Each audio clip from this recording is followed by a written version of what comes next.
quelle est la différence entre l'empathie et la sympathie? On voit ça tout de suite après.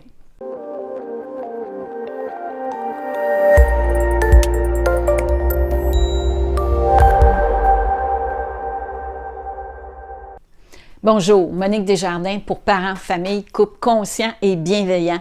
Alors, je vous fais une petite vidéo rapide pour vous parler de la distinction entre la sympathie et l'empathie.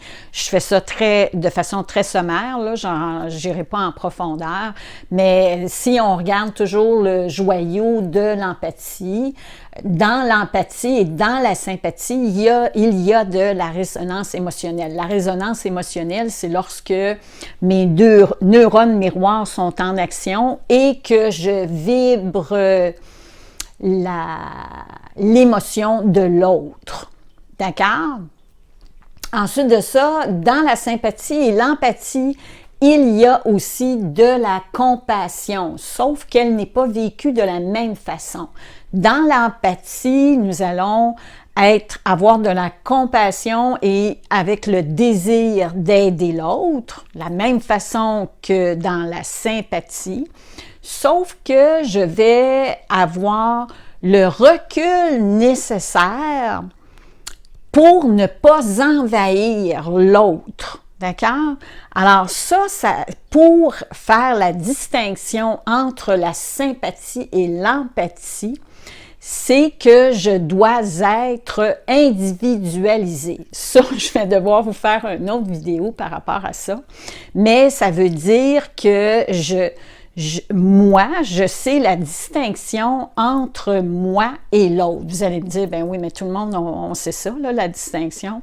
Sauf que dans les émotions, non, ce n'est pas nécessairement, sauf que ce n'est pas facile d'être empathique.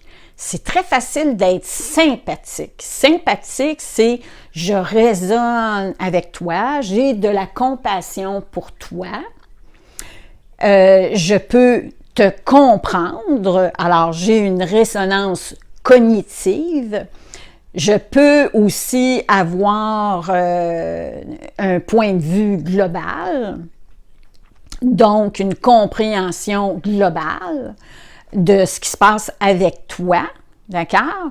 Puis, la résonance, c'est qu'il y a des fois qu'on résonne tellement fort que c'est comme si ça vient chercher une expérience, parce que l'émotion en tant que telle, la façon dont on est construit, les humains, c'est que, puis pas juste les humains, là, tous les mammifères, c'est que les mammifères aussi, ils ont des émotions. Nous, bon, c'est sûr que c'est plus évolué parce qu'il y a aussi des sentiments qui sont plus complexes, mais enfin. Donc, la façon dont ça se passe, c'est que on a une émotion, d'accord? Puis, il y a des expériences mémorisées, nos mémoires, tous les événements que nous avons vécu par rapport à cette émotion.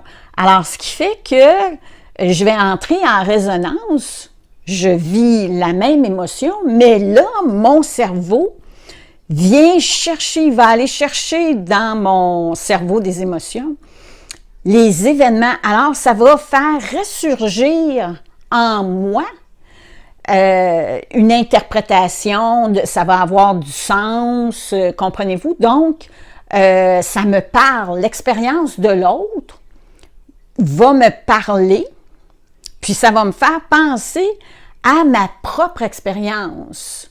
Alors, c'est là la distinction entre la sympathie et l'empathie. Donc, la sympathie, c'est que je vais pleurer avec toi, parce que là, je suis activée dans mes émotions, puis ça me rappelle une situation qui peut être similaire ou qui ne l'est pas, mais moi, ça a un sens similaire. Puis, à ce moment-là, je vais pleurer avec toi, voyez-vous?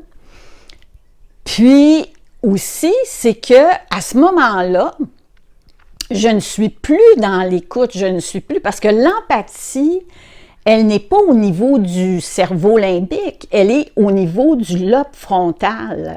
L'empathie, c'est que je fais la distinction entre tes émotions et mes émotions. Et je ne me laisse pas habiter, envahir. Je peux les ressentir, sauf que je vais être capable très rapidement de les mettre de côté pour focusser sur toi, sur ton expérience. Aussi, la distinction entre la sympathie et l'empathie, c'est que dans l'empathie, je ne suis pas un sauveur. Je sais que tu as toutes les capacités, toutes les ressources en toi pour sortir de ton expérience, puis trouver ta propre solution, faire ton chemin, aller chercher ta vérité à toi. Tandis que dans la sympathie, très souvent, on est dans les luttes de pouvoir, puis on va jouer le rôle du sauveur. Alors, on va se donner des conseils, on va dire, moi, je connais telle personne, peut-être que tu devrais faire ça. Puis, on va même pas demander à l'autre, est-ce que tu veux mon avis? Est-ce que tu veux de l'aide? Est-ce que tu veux, voyez-vous, c'est que tout de suite, on va au-delà de l'autre, de ses besoins, de ce qu'elle souhaite, puis dans le fond, on répond beaucoup plus à nos propres besoins, à nous.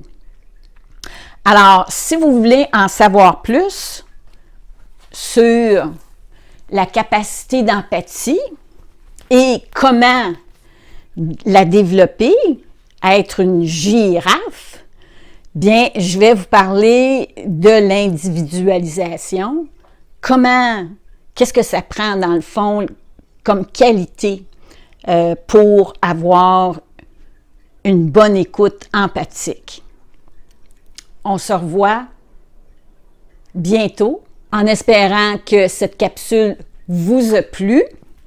Et n'oubliez pas, pas besoin de se culpabiliser. On est bon, on est capable. À la prochaine.